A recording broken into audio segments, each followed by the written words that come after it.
The day has finally arrived for Vicky Sims and her longtime love partner, Paul Jenkins, to graduate from high school. As principal of this high school, I am happy to see the senior class of 2032 ready to spread their wings and make their mark on the world. And now here is the valedictorian of the class, Vicky Sims.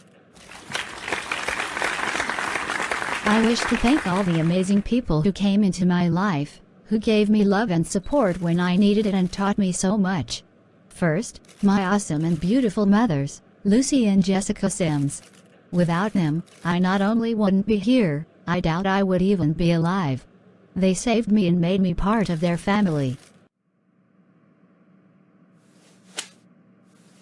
Then there is my sister Carrie and her wife Debbie. Together, those four have shown me how much one's love can go to make one stronger. I hope I can always follow their examples. Then there are my English teacher, Carla Jenkins, and her nephew Paul. Carla taught me how to appreciate all sorts of literature, while Paul made me feel complete just by being there for me, no matter what. Paul, I love you so much. I want to dedicate the rest of my life to you.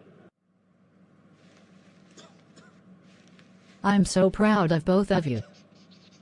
Thanks! And finally there is the Reverend Emily Denton, whose loving and inspirational leadership has persuaded me to follow her example by someday becoming a Unitarian Universalist minister. So now I want to leave you all with these words from A Spark of Hope by Melanie Davis. If ever there were a time for a candle in the darkness, this would be it. Using a spark of hope, kindle the flame of love, ignite the light of peace, and feed the flame of justice. And so I am done.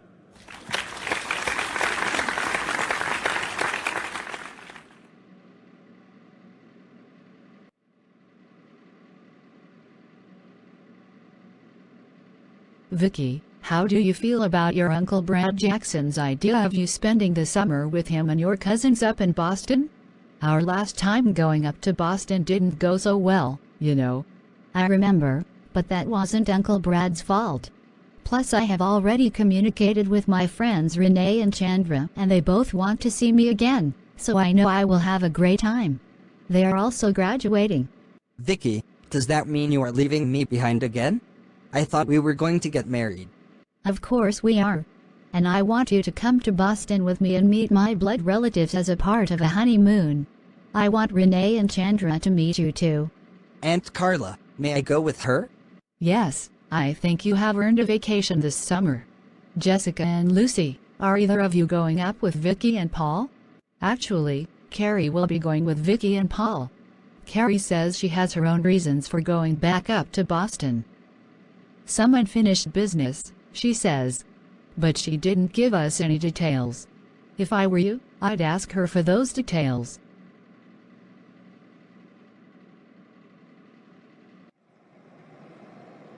Carrie, are you sure you want to go through with this? Angel went to a lot of trouble to reconnect with me in order to heal her life. Now she tells me she has found Patrick again. And says she and I should both confront him about how he used both of us. You want me to come with you? No, I think it best that you stay with Richard and Annika. I'm sure I can handle this. And if there are problems I can still call you, right? Of course. And good luck. It is the weekend following the high school graduation and as planned, Vicky Sims and Paul Jenkins are about to be married. So on Sunday afternoon the couple and their guests gather behind the UU church of the town for the ceremony. Welcome to this special service. I am the Reverend Emily Denton and I will be presiding over this wedding. Of all the activities I do as minister, weddings are by far my favorite. It is time now to join this young man, Paul Jenkins, and this young lady, Vicky Sims, in marriage. Vicky and Paul, please recite your wedding vows. Do you, Paul Jenkins, take Vicky Sims to be your lawfully wedded wife, to hold in time of wealth and poverty, of health and sickness, all the days of your life, until death parts you? I do.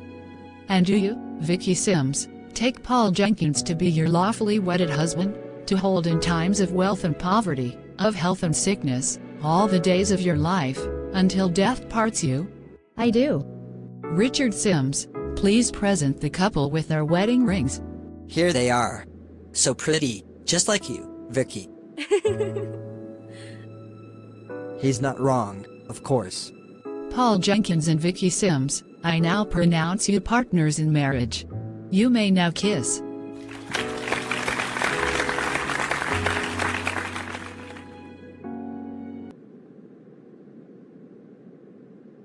Thank you for coming to my wedding, Mrs. Jones. I sent you an invitation as a courtesy, so I was surprised when you actually came. You are one of my biggest fans, as was your sister and her wife before you, so of course I came. I just wish I was coming under better circumstances. What do you mean? The Paul and Vicky / Blazing Beauty show I've been producing and starring in over the past decade is being cancelled.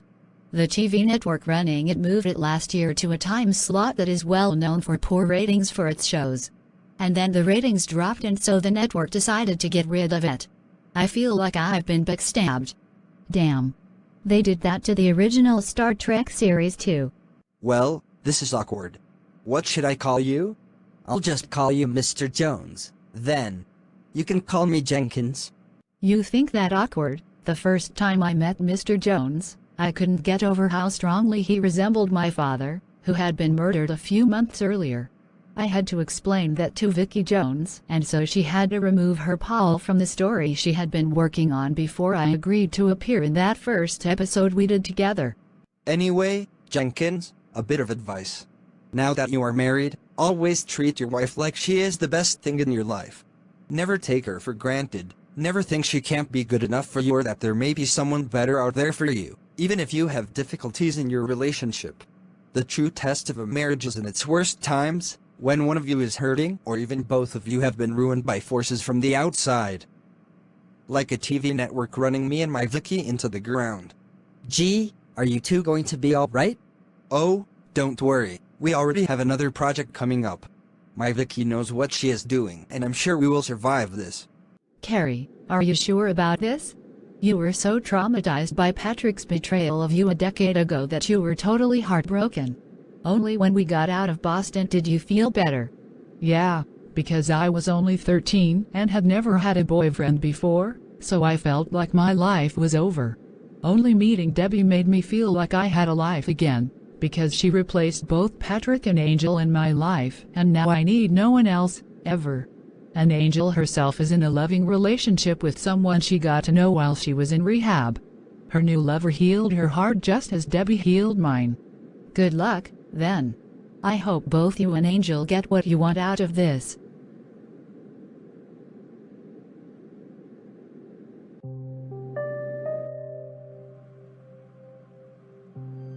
Victoria, even when we were little girls, you thought you were better than me just because you were older, and things got worse between us when I came out as lesbian and left the Jehovah's Witnesses.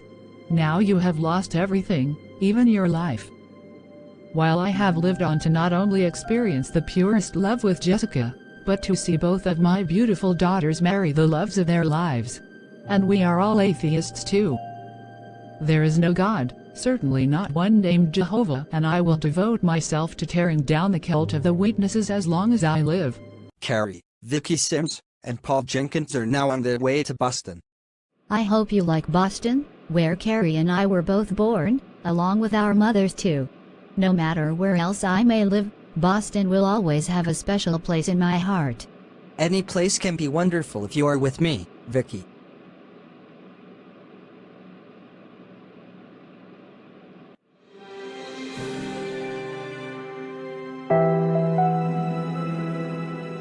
Carrie, are you all right? Oh, you startled me. But yeah, I'm fine. I was just thinking of Debbie. Well, actually, I told her she should stay behind with Richard and Annika, but now that I am apart from her, my heart feels so empty. I used to take pride in being a strong person, but now I feel so weak. You are not weak at all, Carrie. But no matter how strong we are as individuals, we are even stronger when we are with others we love.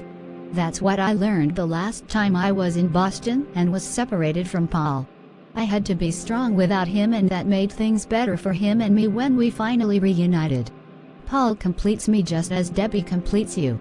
You also need to be strong even while apart from Debbie, so that when you return to her, you and she can be even stronger together. Thanks. That's good advice. Welcome to Boston, Carrie, Vicky, and Paul.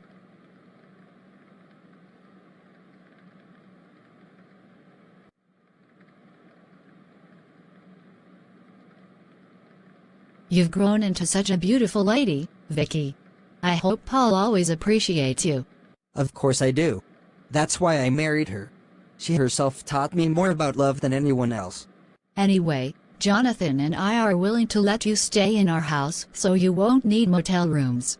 Carrie, you can sleep in Helen's bedroom while Vicky and Paul may share the guest bedroom.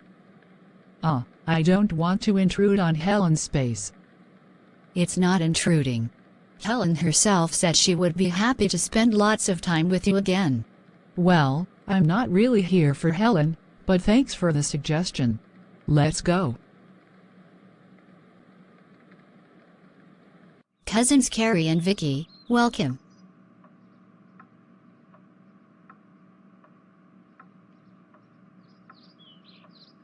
Oh. Hi. Hello.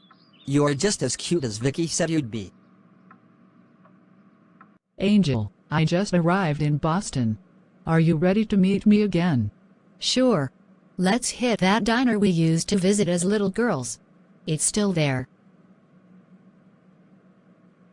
That reunion with you in Texas was so awkward because I never told Debbie about either you or Patrick. I honestly never expected to see either of you again, so having to explain to Debbie who you were was difficult. I had told Debbie she was my first love because that's what I wished had been true. Patrick never should have been my love partner at all. You didn't know what he was really like. Neither of us did. The first thing I wanted to do after he and I broke up was apologize to you, but by then you had left Boston and I was convinced you never wanted to see me again. And without you, I became so weak that I got addicted to drugs, and that almost destroyed my life. If my parents had not supported me as I went into rehab, I might not have survived. Well, that's the past. You said you found out what happened to Patrick. Can you tell me? I think it best to actually show you, so you can understand what you mean to me and why I wanted your forgiveness. I wanted to prove to myself, and to you, I was better than Patrick. That's why I came to you. And now you will see him again. And it's not pretty. As Carrie and Angel prepare to deal with Patrick, Vicky and Paul meet up with Chandra and Renee. Back together at last.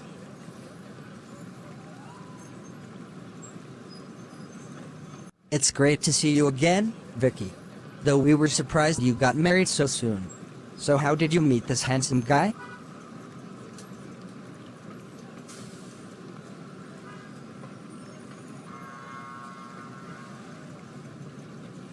Ironically, the time Vicky and I spent apart when she moved up here a couple of years ago only made our love stronger. When we came back together, that's when I knew we would always be together.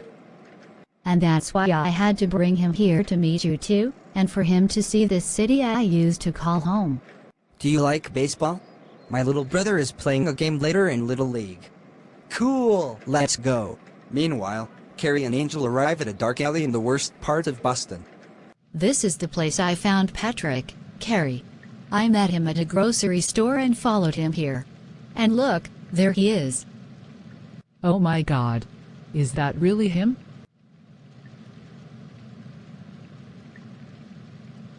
Yes.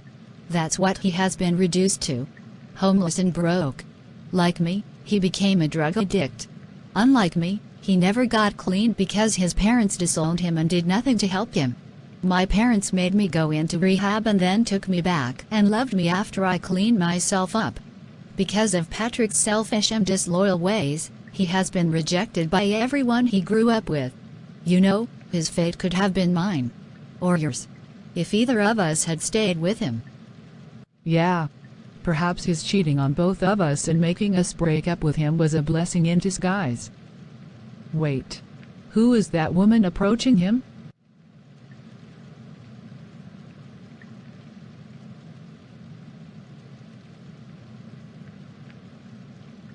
I don't know her name, but like Patrick, she is homeless and a drug addict.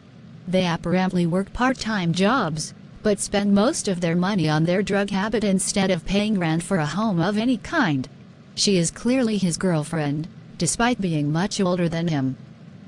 And she is pregnant, meaning the baby they are having will be born under the worst possible circumstances. So, do you want to talk to him? No. I haven't wanted to talk to him since he cheated on me with you, Angel. Seeing this changes nothing. He made his bed, let him lie in it.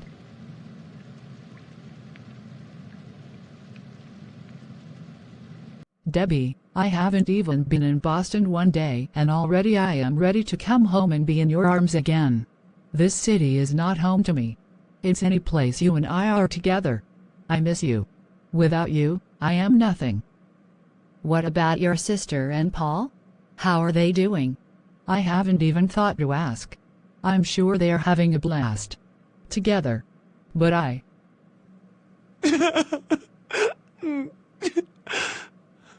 Just a moment. Mother, could you watch over Richard and Annika for a couple of days? I think I need to go to Boston. Carrie seems deeply troubled and she needs me. I understand.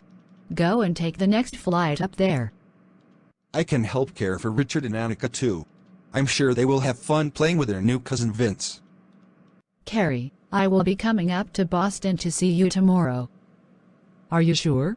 I wasn't expecting that. You said it yourself. Any place we are together is home to us. So let's make ourselves at home in Boston for a few days. I can book a flight right now and it will arrive tomorrow evening. See you then. Thank you, Debbie. I love you. I love you in return, always. As Debbie leaves Texas for Boston to meet Carrie, James and Penny have to deal with a serious problem of their own. Penny, what's happening to our son? I brought him here to give him a bath, but he suddenly started throwing up and he also is having trouble breathing. Please call 911. He may be dying. 911. What is your emergency? This is James Smith Bentley. My baby Vince is vomiting and is having trouble breathing. We need to get him to hospital immediately. I will dispatch an ambulance and paramedics to your home immediately. So what happened? The baby is clearly sick, but you say this was a sudden onset. About half an hour ago, I was going to feed him, but my breasts were not producing enough milk to satisfy him. We didn't think to buy formula to replace my breast milk, so I tried feeding him milk from my mother-in-law's refrigerator. Then the trouble started. His stomach completely rejected the milk and it seems some of it got into his lungs, making him cough hard. Human babies are not supposed to drink cow's milk. The composition of the milk is all wrong for our species. Plus, some babies are actually allergic to cow's milk. Food allergies can be deadly in some cases. I once treated a 3-year-old patient who almost died after she tried to eat a piece of cake for her birthday. Turns out she was allergic to eggs, and the cake had eggs as an ingredient. I don't understand. I drank cow's milk as a baby and I was fine afterwards. You were lucky. Now let's take Vince to the hospital and see about treating him. Mrs. Smith, I am so sorry. It seems due to my ignorance I almost killed my own baby. Your second grandson. You had no way of knowing he was allergic to cow's milk? Now that we know, we will have to put him on a strict diet as he grows up. Absolutely no milk, and also no dairy products of any kind. What? Not ice cream? Not even most pizzas like I make at the Tuscany Tavern? Oh, no. This is terrible. Mother, I just arrived at DFW Airport and am about to board the plane for Boston. Good, have a safe trip. You are not going to tell her about Vince? She has enough on her mind. Vince is your and James' problem. Grandmother Sandy, I can't imagine not being able to eat ice cream. I love ice cream. That's because you can drink milk and digest it and other dairy foods. I can't. Milk makes me sick, but not as sick as Vince is now. Annika, you have a condition called lactose intolerance. It's actually normal for people of other skin colors. It is thought that about 10,000 years ago, a mutation among the ancestors of all white people enabled them to digest cow's milk, allowing them to enrich their diet. Today, a white person with lactose intolerance is considered as having a disorder, but in fact they are like their distant ancestors were before the mutation appeared. Mrs. Bentley Smith, your son will be all right. He vomited up all the cow's milk he drank earlier and his lungs have been cleared of foreign matter. So you may take him home in a couple of hours. But you must never give him cow's milk again. Only human breast milk or formula made for babies. And avoid any other dairy products. So Vince is lactose intolerant? His condition is actually worse than that. A lactose intolerant person can still consume dairy foods even while getting ill from them. But food allergies can result in death. Next time Vince drinks cow's milk or eats dairy foods like cheese or ice cream, it could actually kill him. He was lucky you and James realized something was wrong so quickly. I understand.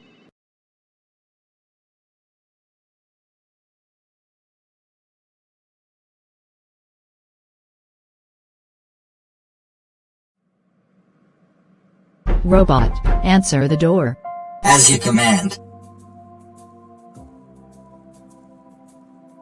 Mrs. Smith, the installation of the new Wi-Fi system at the town's high school is now complete. When the next school year starts at the end of August, both the faculty and the student body of our school will be fully connected to the internet. Excellent. That should make teaching lessons much easier, no? I hope so.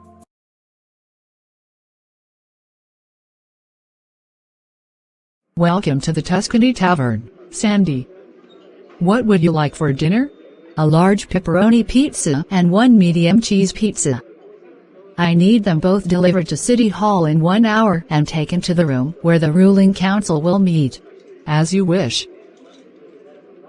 Welcome to this monthly meeting of the town's ruling council.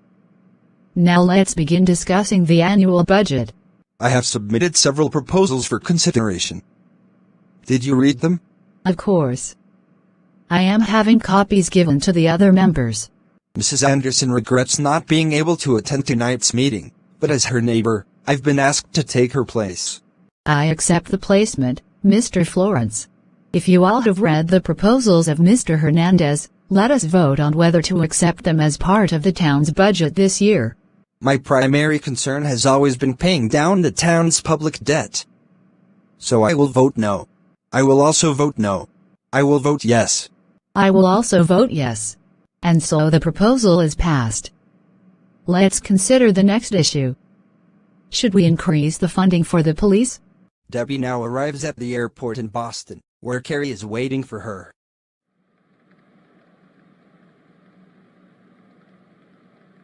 Thank you. We need to have a talk. Sure, let me get my baggage. The two rent a motel room for themselves and then join Vicky and Paul at the Atlantic fishery that was once the second Tuscany Tavern. So you actually saw Patrick, Carrie? Yes. Angel led me to the place. She had seen him before and he was still there. He is now a homeless drug addict. And yet even in that terrible state, he is not alone. There is a woman with him and they are having a baby together. Amazing. So in spite of all his mistakes and misery, he still has found love with someone? Maybe there is hope for him yet. If we can talk to both of them, maybe we can persuade them to get clean and start their lives over for their baby's sake. Why would they listen to us? We can at least try, Carrie. And maybe you and Angel can finally get an explanation for why Patrick cheated on both of you. I think he owes you that, at least. Plus it would feel really good if you did help them get better. I remember Jesus once saying to his critics when they asked why he was associating with people they despised, "Sick people need a doctor, not the healthy. I call not the righteous, but sinners to repentance." All right, we will try it. But be prepared for disappointment. Some people can't be saved no matter what you do for them. An hour later, the four of them meet up with Angel and her fiancé. This is Franklin Dent. Like me, he was also once a drug addict. After we both got clean, we fell in love. We are both Jewish. A pleasure to meet all of you. Angel has told me good things about Carrie and Debbie. Friends of hers are friends of mine. So what do you think about trying to get Patrick and his love partner to quit doing drugs? Addiction is a crippling disease of the mind, and anything that gives pleasure can become addictive, of course. The trick to get someone clean is to allow them to hit bottom, so to speak. Make it so that the consequences of addiction itself are more painful than the pleasure of the addiction. I think Patrick and his partner have reached that point, but they just need someone to push them in the right direction.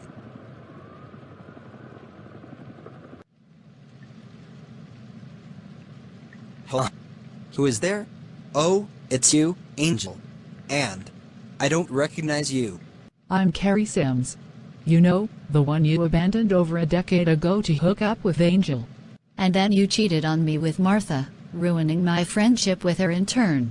What the hell was wrong with you, Patrick? We both loved you. And what about this woman you are with now? Will you also cheat on her too later? You'd better not do that, Patrick. You are all I have left in this world. I know. And likewise, you are the only one left for me. Carrie and Angel, I cheated on both of you because I was trying to find an ideal partner to spend my life with. I kept thinking there had to be someone better for me. But I never found Miss Right. Instead, I ended up hated by every girl I dated, and even my parents found me to be an embarrassment and rejected me. My becoming an addict didn't help. Carrie and I have been lovers since we were in high school together. She is far from perfect.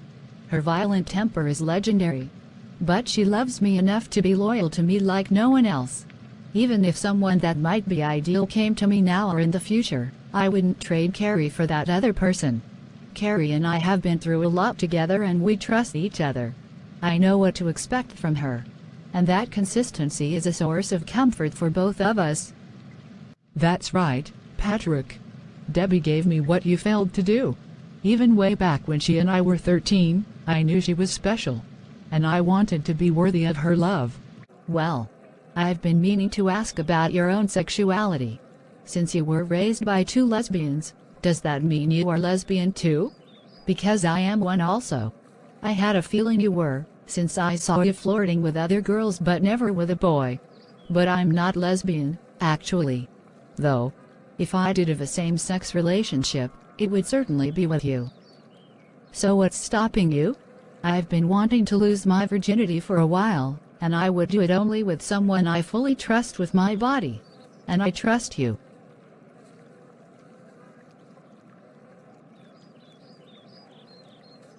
Did that feel right to you? It did. I love you, Carrie. Like no one else. I'm sorry, Debbie. I know I said I would make love to you after I would return from my trip with Mother Lucy, but... Carrie, you need say no more. I know you are far from ready. When I said you were worth waiting for, I meant it. And even if we don't become an actual couple in the future, I will still remain your best friend. I know what you need, and I will give that to you. Thank you.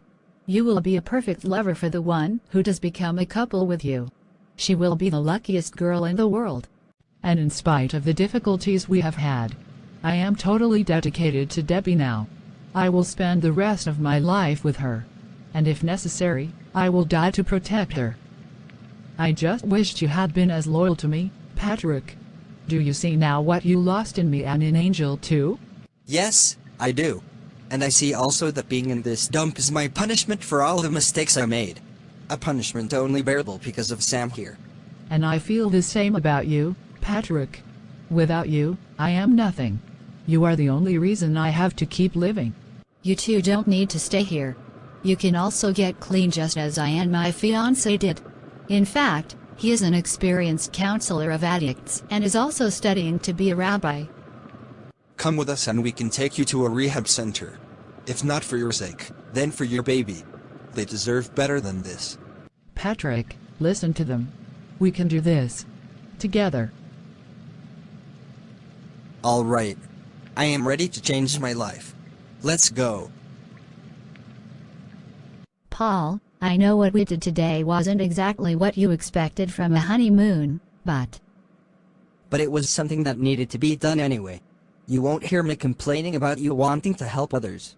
That's what good people do, period.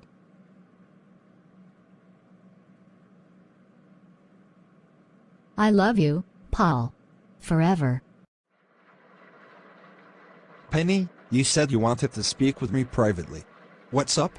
I believe I have found a solution to the problem of how to feed Vince. As you know, my breasts don't produce enough milk for him and we can't give him cow's milk, nor can we afford formula for him because I am the only one making us money until you start working as a science teacher at our town's high school.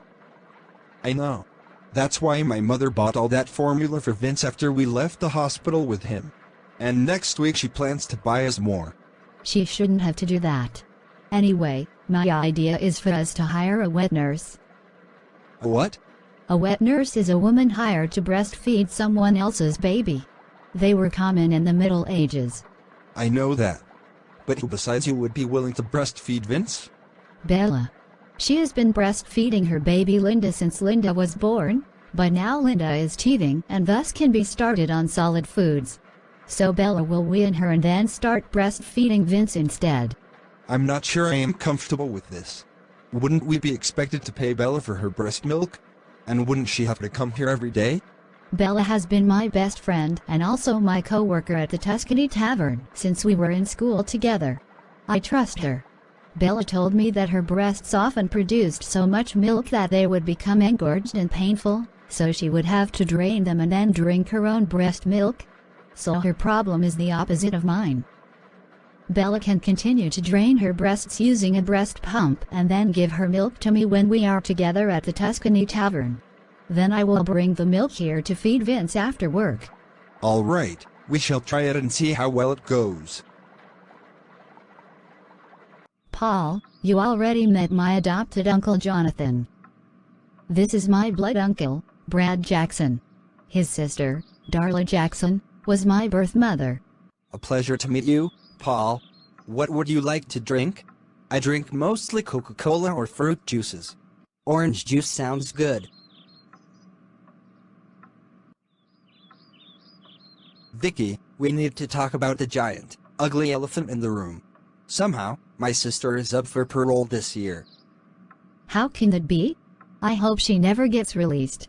I blame that stupid war on drugs, waged by our federal and various state governments since the 1970s.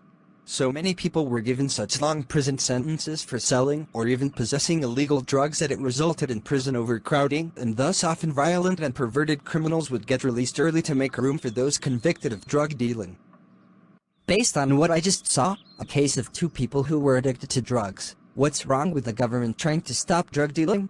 It's hypocritical for governments to try to stamp out the selling of certain substances while also taking tax money from the sale of alcohol and tobacco. Those are drugs too. Drugs that can kill people even while being perfectly legal. Vicky, you were 7 years old when your birth mother was put away for her crimes, so you couldn't give a victim impact statement before she was sentenced. But I think you can give just such a statement at her upcoming parole hearing. And perhaps confronting her one more time will do you good. I've heard that Darla deludes herself into thinking that someday you and she will be together again. The very idea makes me want to throw up. Indeed, I don't even want to see her at all. It took so many years to stop having nightmares about her. I've got it. I can provide a victim impact statement without having to even be at that hearing. How will you do that? I will show you. Vicky then pulls out her smartphone and uses it to look up YouTube and a video on the YouTube channel shared by Jessica and Lucy Sims. She then shows the video to her uncle Brad. My name is Vicky Sims. No doubt many of you have read or heard terrible things about me, so I have written this essay to set the record straight. Yes, I was born to a woman who was a prostitute, and I have no idea who my genetic father is, nor does it matter. I had no choice about this matter. Strictly speaking, there are no illegitimate children, only illegitimate parents. My birth mother made choices to both get hooked on drugs and to become a sex worker to feed her drug habit. She became so obsessed with making as much money as possible that she even allowed pedophiles to rape me after they offered her money to do this. I was also used a lot in child porn. But I was so messed up that I thought this was normal, and it wasn't until I was 7 and my Uncle Brad found out what was happening that he reported it to the authorities, causing his sister to be sent to prison. But my uncle already had 3 kids, and he was impoverished, so I was put in various foster homes. But until I was 12, no one wanted to adopt me, mainly because I had contracted HIV from one of my rapists. Then a couple of lesbians, Lucy and Jessica Sims, came into my life. After learning of my plight, they decided to adopt me. This is why I find it strange that some people are opposed to LGBT people adopting children. Would it have been better for me to still be in foster care? No. With the Sims, I not only gained 2 loving mothers, but also a sister, who is bisexual, a sister-in-law who is also lesbian, and other relatives by adoption who have loved and supported me far more than my birth mother ever did. There is a huge difference between being sexually deviant, like LGBT people are, and being sexually violent like my birth mother and her perverted clients were. In addition to giving me a better life, my mothers introduced me to their religion, Unitarian Universalism. The first principle of this religion is the inherent worth and dignity of all people, including me. Because I was told I was worthy of love, I learned how to love others in turn. And as a result, I now want to be a UU minister so I can help others just as I was helped. Giving spiritual and moral guidance is my calling, and I hope you will support my efforts. You know what? That just might persuade the parole board to keep my sister behind bars. It is the last day of Vicky Sims and Paul Jenkins' honeymoon. Now many of those who they met earlier group up one last time to say goodbye to them at a diner. I can't stay long, I have work in about an hour, but I have to say that it was great to meet you, Vicky. You are every bit as amazing and beautiful as your sister. Thank you. And you, for your part, are a lot nicer than I thought you'd be. And of course, you are as beautiful as an angel.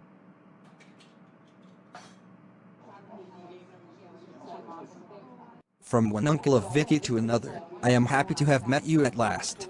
I'm sorry that I had no interest in meeting you 2 years ago, but I was too busy. You Sims are all incredible people, just the sort of loving family Vicky needed to make her the woman she is becoming. Thank you for everything. I and Tara did nothing special. It was my sister and her wife that did all the heavy lifting. But thanks.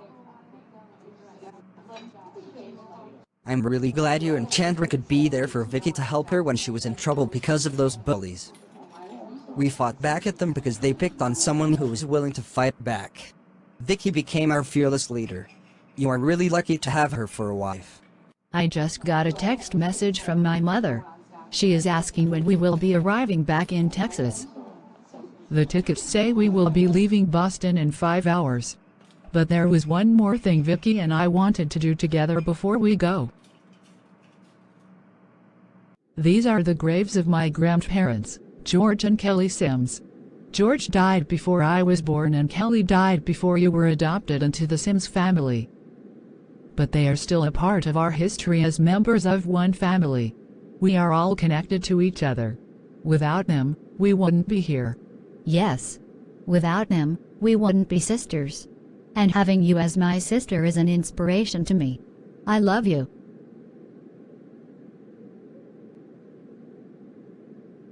Carrie and Vicky place flowers on the graves of George and Kelly Sims as Jonathan, Tara, Helen, Debbie and Paul watch.